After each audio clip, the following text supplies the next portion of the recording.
So, hello everybody, I hope you're going well. Today I'm just going to show you a game that I have just played in Switzerland.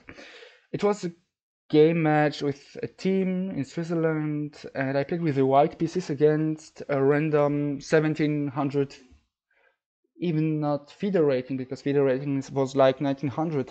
But okay, like around 2000 FIDE and more or less 1700 in national rating. But in every case, I played with the white pieces and he was with the black pieces.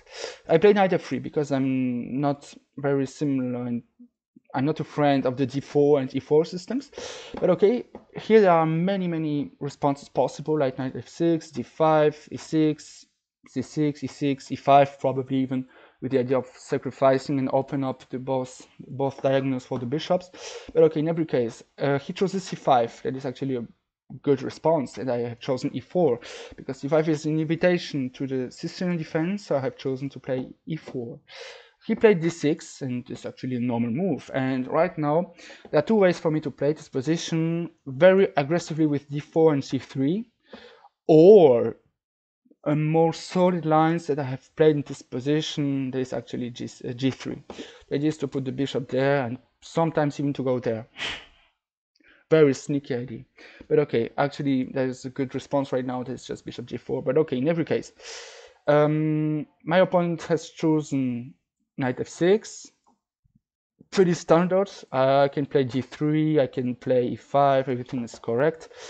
I have played d3, I guess. Yeah, I have played d3. Yeah, probably. No, he hasn't played knight f6. That's the reason why this game is pretty important for me. He has played a6. That's the reason why I was just a bit lost. Okay, bishop g2, knight f6, d3, e6, castles, bishop e7, knight c3. There's nothing to analyze because it's actually only the first part of the game. There's actually the first moves. There's only a question of culture. But in this position, every case, I have played knight g3, and right now is the first decision to make for the black pieces. You can play e5 with the idea that the bishop is blocked. I can go there with my bishop because the pawn is on e4, and the idea that I can play f4 right away is actually something better for black. But okay, in every case, he could have gone e5, knight c6, or bishop d7, or queen c7. But in every case, he has chosen to go here with his king. And right now, this position, like always, I just know the theory. I just have a good chess culture, and I decided to go e5. e5, if I remember correctly, there's only 1 or 2 games in the database from 2000 or 1999, something like this. The best move for me right now is bishop is knight e8 because I just know the position and taking this and so on.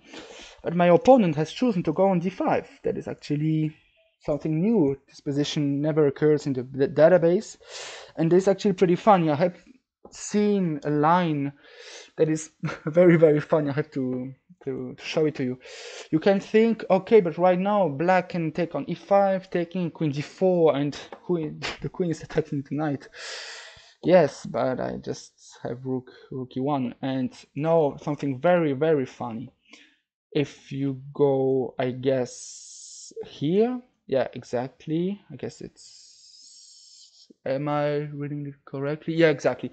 If you go there with the idea, yeah, I'm just trading everything and having a huge center, I can just take pawn takes and c3, and your queen is trapped.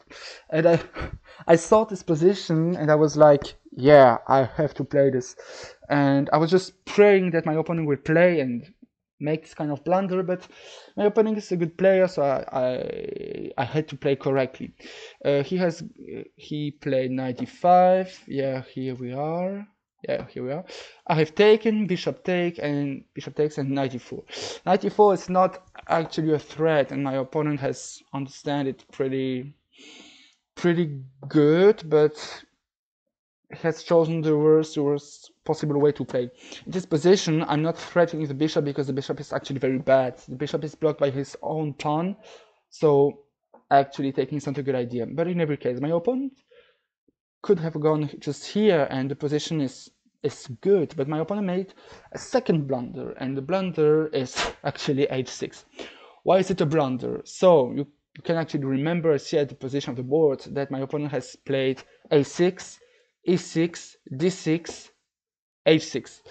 So I don't know if it's good or bad, but I just want to resign with the black pieces, like you have nothing.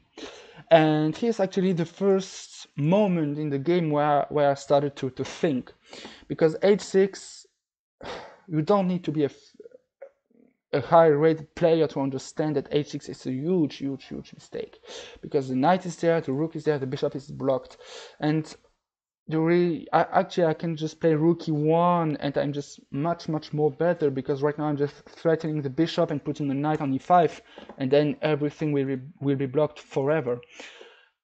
Here I started to think, and I started, okay, he has played h6, okay, the light squares are very weak, I have to take this knight. So I didn't thought about c4, because it is so a dubious move, like just knight b4, and even though a3 he can just come back, everything is fine, and d4 is unplayable. But in every case I thought, okay, probably this is actually a good move, because I'm attacking the pawn is good, and if you're taking, I can just take back, and I'm pretty happy.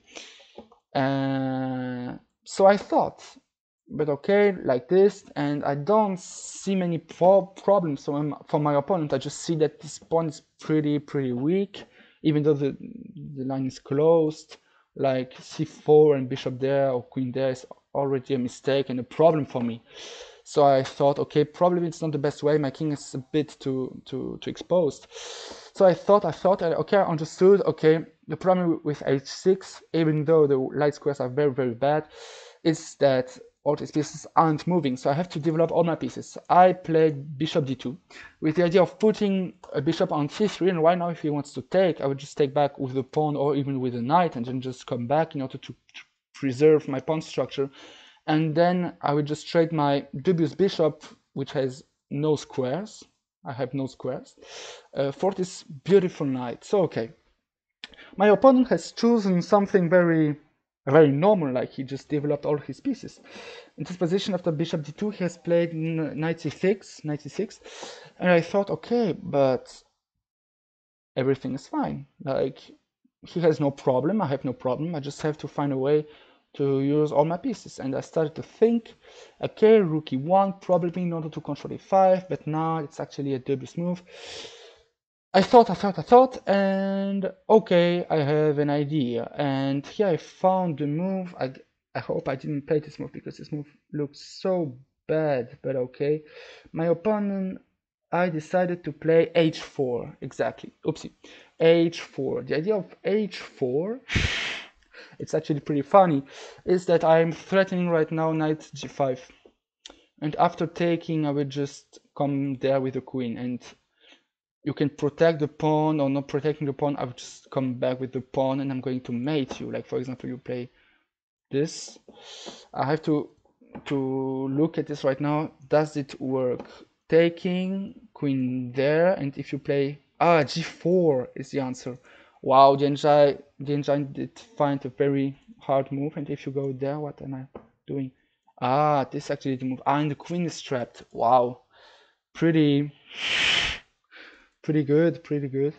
And if I'm going there, what is going on? f6, and I don't have the g5 square anymore. Okay, it's good to know. So it's fun to see that g4 is the only move that wins. Like, if you go there, I can just take, and then John does say, okay, it's it's only -1. It's pretty interesting to see that such an attack is working right now. But okay, in every case, I have chosen another move. I will stop the engine because the engine is stupid, like you know it. I played h4, and I thought, okay, I will just also play knight h2, queen h5, and knight g4. Everything will be fine forever. My opponent has chosen something very untypical, like in this position, play b5, bishop b7, and develop all your pieces.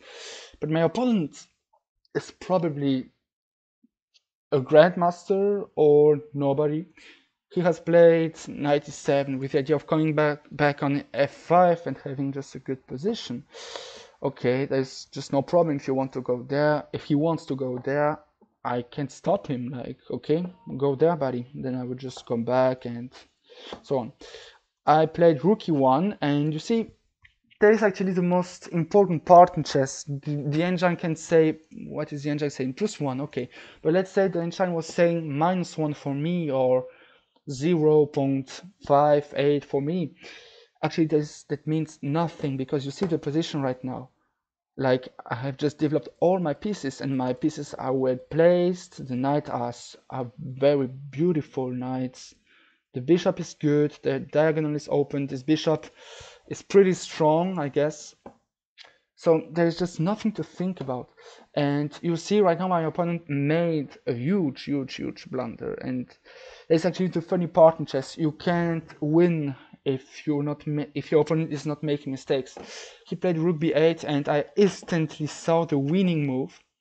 Now let's check with the engine. Is this the winning move? Yes, it is. Yes, I am the best player of the world. Hello, Aladdin.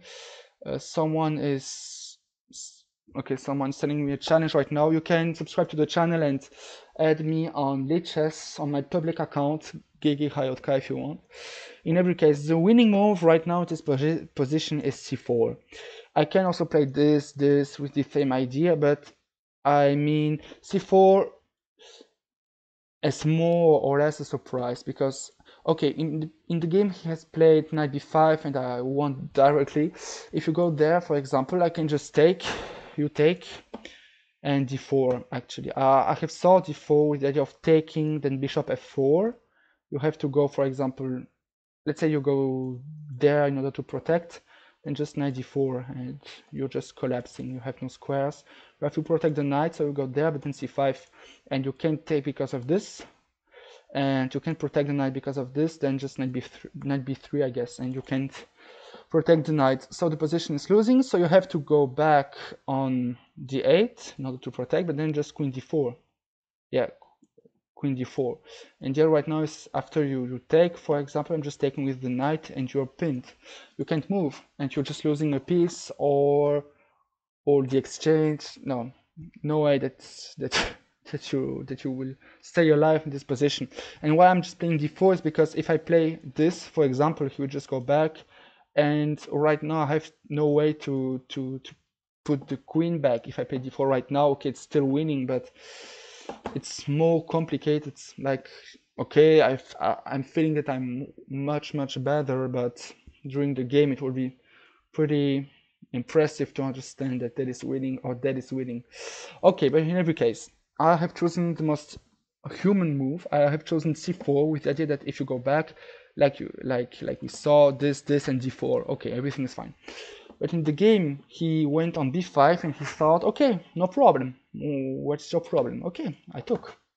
And I think that the best player of you has already saw the best line here. Actually, it's just taking this, and this happened in the game. And in the end of the day, I have to stay pretty concentrated, because after I play the move a3, there's a fork, but you lose the piece.